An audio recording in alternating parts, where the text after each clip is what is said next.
général de la section AFP de Thiénaba. Je suis le premier adjoint au maire du bureau sortant. Et en même temps, je suis le secrétaire général de l'Agence sénégalaise pour la promotion des exportations. Je voudrais commencer d'abord par saluer et rendre hommage au Khalife général de Thiénaba, Baye Assane Seck, et lui souhaiter une longue vie pleine de santé et beaucoup de succès pour la mission qu'il a à conduire. Nous sommes réunis aujourd'hui pour apprécier les résultats des élections locales qui sont déroulées le 23 janvier et qui ont vu une victoire éclatante de la coalition Benno Bokk Yakaar dirigée par le maire sortant, M. Talla Diagne. Je rappelle que cette coalition Benno Bokk Yakaar, depuis 2012, gagne les élections au niveau de la commune de Thiénaba. Je pense que toutes les élections qui se sont déroulées ont vu la victoire de la coalition Benno Bokk Yakaar dirigée par le maire Talla Diagne. Et rappelez que tous les partis politiques qui s'étaient mobilisés depuis 2012 pour élire le président Macky Sall au second tour sont encore là au niveau de la coalition Benno Bokk Yakaar. Et nous avons eu le plaisir et la chance de recevoir d'autres partis qui sont venus s'ajouter à la coalition. Il s'agit notamment du parti du président Mamadou Diagne Fada, représenté ici par M. Cheikh Samb. Donc pour dire que la coalition s'est agrandie depuis 2012. D'autres forces et d'autres associations aussi, d'organisations communautaires de base, ont aussi contribué à cette victoire. C'est pourquoi l'équipe du maire tient à féliciter toute la population de Thiénaba. D'abord pour le bon déroulement des élections, parce que nous avons noté que dans tous les bureaux de vote, dans tous les centres de vote de Thiénaba, il n'y a eu aucune difficulté, ni dans l'organisation, ni dans la proclamation des résultats, ni sur le plan administratif. C'est dire que la population de Thiénaba, à l'instar de toute la population du Sénégal, aujourd'hui a une maturité politique et le Sénégal aujourd'hui constitue une démocratie majeure. Ces élections locales se sont bien déroulées à Thiénaba comme elles se sont bien déroulées dans tout le département mais aussi dans toutes les communes du Sénégal. Nous voudrions profiter de cette occasion pour féliciter le ministre de l'Intérieur qui a réussi l'organisation de ces élections qui ont été très difficiles. Très difficiles du fait qu'il y a beaucoup de communes, mais très difficiles aussi du fait qu'il y a eu beaucoup de listes au niveau des différentes communes. Pour ce qui concerne la commune de Thiénaba, la coalition Benno Bokk Yakaar ressort de ces élections ragaillardie. Pourquoi? Parce que c'était difficile. Tout le monde misait sur une défaite de la coalition Benno Bokk Yakaar, mais fort heureusement, nous avons devancé nos adversaires de plus de 500 voix. C'est dire que c'est une victoire très confortable. Mais le travail vient de commencer. Pourquoi? Parce que les défis sont nombreux. Le maire l'a dit tout à l'heure, nous sommes une commune qui a eu beaucoup de difficultés à électrifier tous ces villages. Je pense que jusqu'en 2014, sur les 38 villages, il n'y avait que 9 qui étaient électrifiés. Aujourd'hui, je pense que nous sommes à plus de 30 villages qui sont électrifiés. Nous remercions le président de la République pour ça. Mais il reste encore d'autres villages. Mais il y a un problème crucial à Thiénaba, c'est le problème de l'eau. Nous avons certes des forages, mais certains villages peinent encore à avoir de l'eau. Et nous pensons que ce mandat de l'équipe municipale qui démarre en 2022 sera un mandat pour régler les difficultés liées à l'eau, mais aussi les difficultés liées aux pistes rurales, les difficultés liées à la connectivité des villages. Parce qu'une partie de Thiénaba, c'est une zone de production maraîchère, c'est une zone de production agricole. Il nous faut travailler à ce que cette production puisse se retrouver dans les grands marchés. Donc ce mandat-là va être essentiellement consacré à la connectivité des villages, à travailler à rendre opérationnel les activités des petites et moyennes entreprises qui sont installées au niveau de Thiénaba. Nous remercions également tous les militants de tous les partis politiques de la coalition Benno Bokk Yakaar qui sont mobilisés bien avant la campagne, durant la pré-campagne et durant la campagne, malgré les provocations, qui ont réussi à rester très sereins, à rester très disciplinés. Au soir de l'élection, nous avons gagné dans l'essentiel des centres de vote, ce qui nous a valu aujourd'hui une victoire au niveau de la commune. Mais nous constatons aussi qu'au niveau du département, que la coalition Benno Bokk Yakaar continue à y régner. Je dis continue parce que les gens pensaient qu'en perdant la ville de Thiès, le département allait basculer dans l'opposition. Mais depuis 2017, le département est contrôlé par la coalition Benno Bokk Yakaar et ça, c'est au mérite des différents maires qui sont dans les différentes communes du département qui ont réussi à mobiliser les militants de Benno Bokk Yakaar, qui ont réussi à rester intacts pour pouvoir intacts dans un bloc de compréhension parce que les communes sont très liées pour que la coalition Benno Bokk Yakaar puisse continuer à diriger le département de Thiès. Le département qui aujourd'hui s'est bien exprimé, je pense, mérite davantage de considération, mérite davantage de soutien parce que le département de Thiès, c'est un département qui est très vaste, mais il y a beaucoup de difficultés qui sont liées.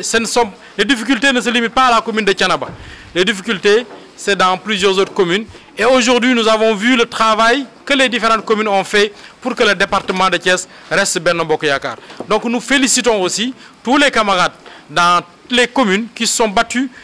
pour que la coalition Benno Bokk Yakaar gagne les différentes communes du département de Thiès. Nous encourageons aussi ceux qui sont au niveau de la commune de Thiès. Nous les remercions, nous les encourageons parce que c'est une élection qui a été très difficile, c'est une élection qui a été très compliquée et fort heureusement, nous avons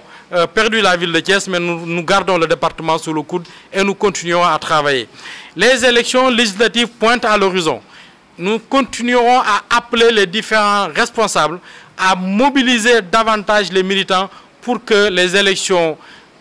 législatives de juillet 2022 puissent passer par là où nous sommes passés, à savoir une victoire de Benno Bokk Yakaar. Et nous pensons que le département continuera à rester Benno Bokk Yakaar et que les responsables du département continueront à travailler les mains dans la main pour que l'on puisse donner une victoire finale. Parce que la région de Thiès, au-delà du département, c'est une région qui est très importante parce que c'est la deuxième région électorale du Sénégal. Il est donc important que l'on puisse continuer à donner une majorité au président Macky Sall dans la région de Thiès, au-delà du département de Thiès, dans toute la région, parce que c'est une région commerciale, c'est une région économique, c'est une région de pêche et c'est une région qui aujourd'hui est au cœur de l'économie du Sénégal. Il est important que le président puisse y disposer d'une majorité très confortable. Nous remercions tout le monde. Le maire remercie particulièrement les femmes et les jeunes qui se sont mobilisés parce que cette élection, les réseaux sociaux ont beaucoup contribué à façonner, à déconstruire les différents discours. Et les jeunes étaient très présents dans les réseaux sociaux. Donc le maire remercie les jeunes de Benno Bokk Yakaar qui ont investi les réseaux sociaux pour consolider le discours constructif qui a été développé par les différents candidats de Benno Bokk Yakaar. Remercie aussi les femmes qui sont mobilisées, qui ont permis cette belle victoire de Benno Bokk Yakaar. Et nous pensons que les femmes de Thiénaba bénéficieront aussi des différents financements que l'État du Sénégal est en train de développer. Des financements au niveau des PME et de la DER et des autres structures qui vont financer les femmes. Nous pensons que les femmes de Thiénaba aussi méritent et continueront de bénéficier de ces financements. Je pense que c'est ce que nous avons à la jeunesse. Oui, nous avons parlé de la jeunesse qui s'est beaucoup mobilisée et comme à l'instar, parce que la problématique de l'emploi, c'est devenu une problématique mondiale. La problématique du chômage, c'est devenu une problématique mondiale, mais il y aura des solutions systémiques et nous pensons que l'intercommunalité permettra justement de régler une partie de cette problématique du chômage des jeunes. Oui, il y a eu des instigateurs de listes parallèles que nous regrettons. Parce que nous sommes dans une coalition et la coalition a un patron et c'est le président Macky Sall. En militant discipliné, quand le patron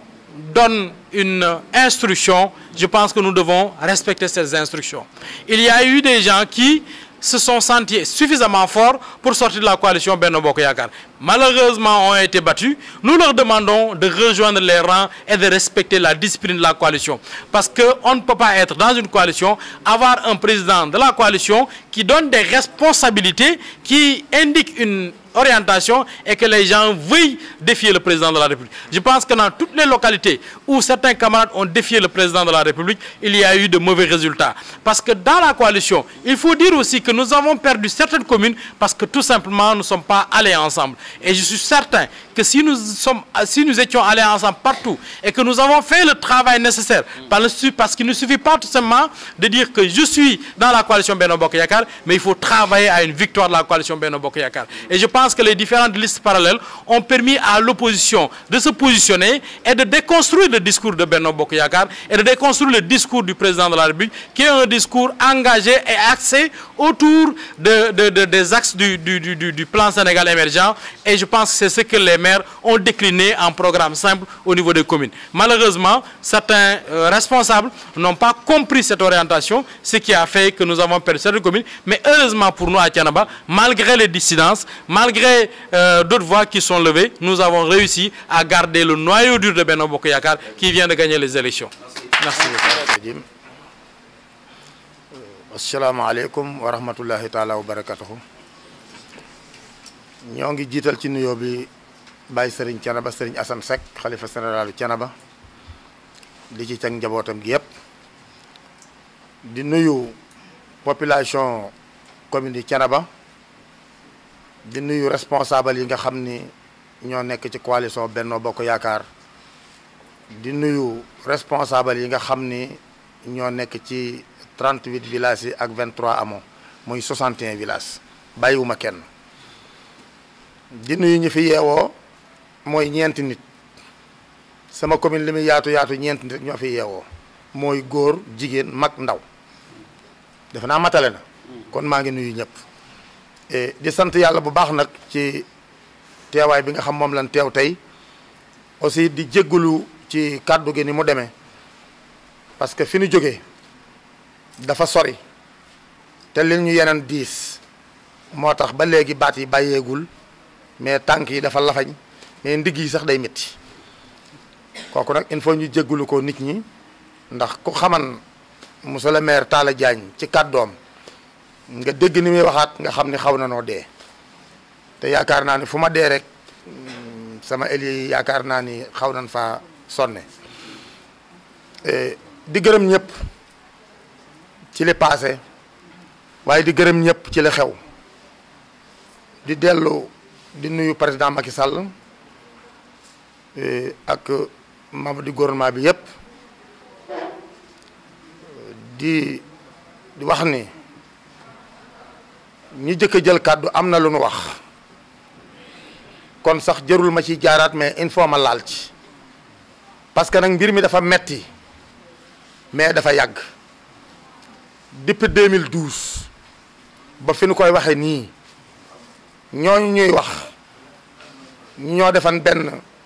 point de presse woo ay journaliste wax ni monsieur le maire amul droit woote ci coalition Benno Bokk Yakaar parce que jiitiwu ko yaakaar naa ni 2012 ba fii nu koy waxee élection bu ñëw def naa sama déclaration ni leen ay opposition lanu mësu ñoo wateel président Macky Sall te firnde ji feeñ na kon nag wax naa guddi wax naa bëccëg wax naa suba wax naa ngoon saafarawul waaye bii yoon maa koy saafara ku yàlla bind koo xam ne mën naa tax ma may leen lu tarfati ay ni amul damay jël samay responsabilité parce que damaa ànd ak ay gor ànd ak ay nit yoo xam ni danoo xam fanu jëm te président Macky Sall fanu xool foofu la xool kon nag deetuñu may kenn koo xam ni bu opposé woo ba mu neex ko mu làqu ci président Macky Sall mu jox ko ay responsabilité mu dikk dang ci suñu kaw mayetuñ ko ku yàlla bind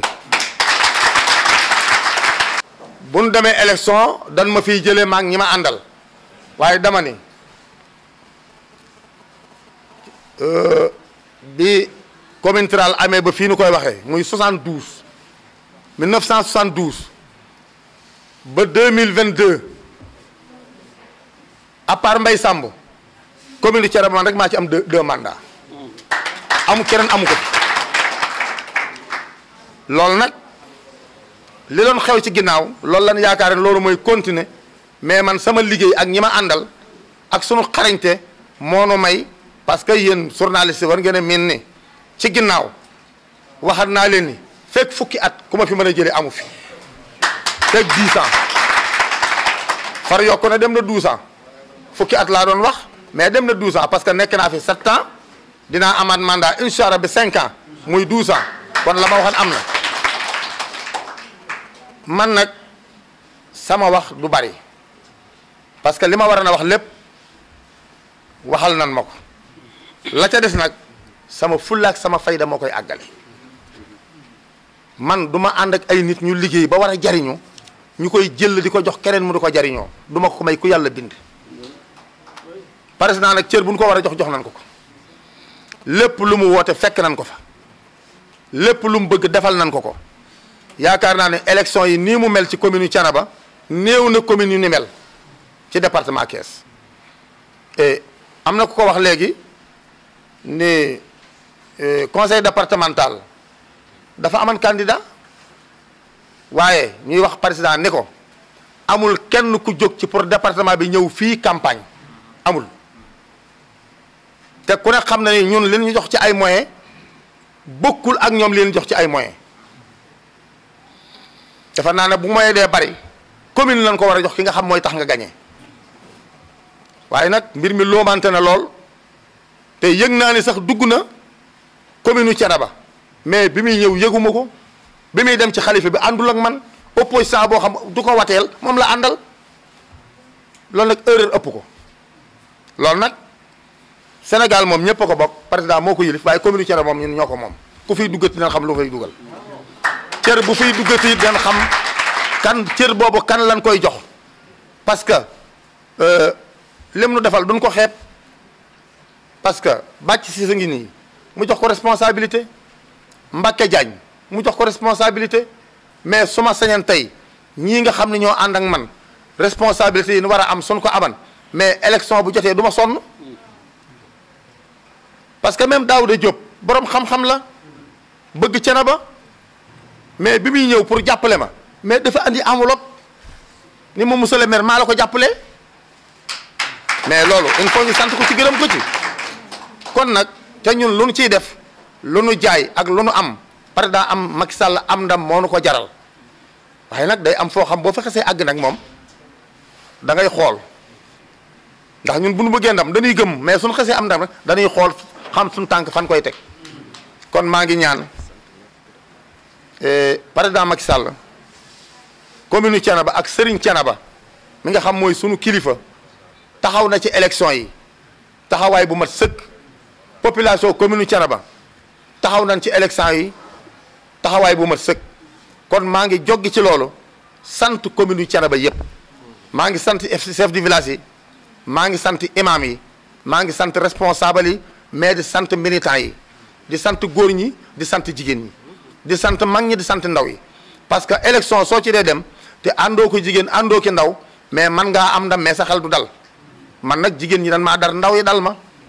bu nu ànd ak mag ñi ak seeni ñaan mais yaakaar naa ni la ñuy wut dañ koy am maa ngi rëccën sax maa ngi for ci wéyi béy ma déggan ñu ni am ko ni li ma rawee Thiénaba barul parce que xaw ma ay 25 voix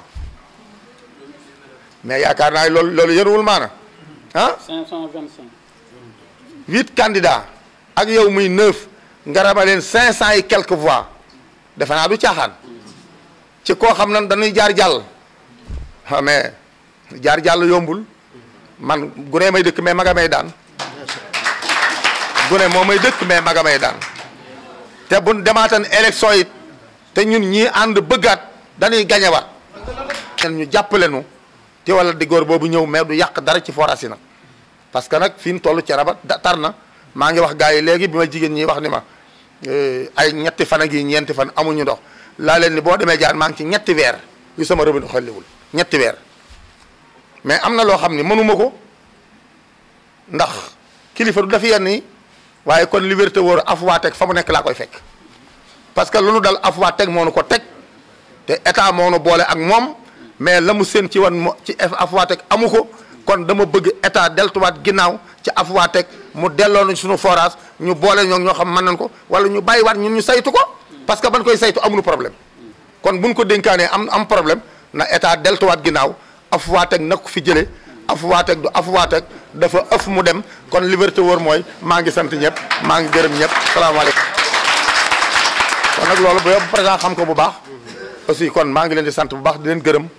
aussi di sant journaliste yi di leen ñaanal parce que nag yéen ñi nga xam ni yéen a nekk ca kaw seen presse locale bi nga xam moo ne ci suuf liggéey lañ leen liggéey bu am solo campagne bi ba campagne bi jeex dañ ma topp muy guddi muy bëccëg fu ma teg sama tànk ñu teg ko fa te loolu suñ ko def yéen lañ ko defal parce que yéen maa ngi seetlu depuis 2012 ba léegi lépp lu xew ci man rek bàyyi ngeen seen i itte ñëw jàppale ma ba tasaare ko parce que damay wax ni fi fas doon daw oto di fa daw lu ne nga di ko def léegi journaliste moo la koy def ci 3 minutes kon man bu ma gisee kuy xas journaliste sax damay jaaxle parce que seen liggéey ngeen di def léeg-léeg nag njuumte du am du ñàkk mais ñëpp bokkul yam dama ne tuddoo journaliste taxul nga nekk journaliste am na journaliste yoo xam danoo takk seen turu politicien bëgg a tuddoo journaliste mais yéen bokku leen ci man ku ma siiwar at yi passé am na journaliste yooyu may jàmmaarloog ñoom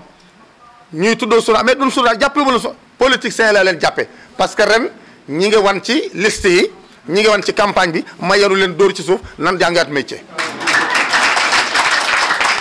bon du ma pare nag te santuma ministre de l'intérieur parce que liggéey bi metti war na lool ñu bari tiitan nañu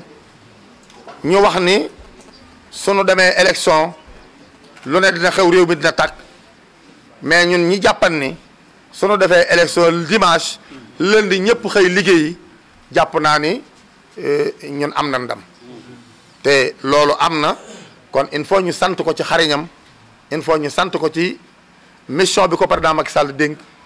te mu doxal ko dama war a defare te dañ jaaxaanaay yemale ñëpp amul benn opposition boo xam ne mën ngaa wax ne ministre de l'intérieur def na lu jaaduwul wala lu dul da ngaa wax la neex ku bëgg a wax la ko neex nag da nga koy bàyyi mu wax la ko neex kon du nu mën lu sant leen vraiment di leen gërëm di deltuwaat ginnaaw di santaat njaboot gi bu baax di sant jigéen ñi bu baax parce que campagne ren bi mësta am Sénégal mais mësta am commune Thiénaba campagne bii nu jógee élection yi am mësta am Sénégal mais mësta am commune Thiénaba ñu bari tiitan nañu waaye nag ñi may àndal xam nañ ni man fii laa ko tegan parce que mais ku liggéey yàlla fay la wax ji mën naa bari lool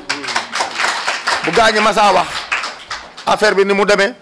may leen ku yàlla bindi ku ma fi mën a gañe amul booba nag bari na ñoo xam gëmuñu ko woon waaye ñi ma xamul waaye ñi ma xam gëm nañ ko parce que la ma waxoon am na kon ñi ngi sant ñëpp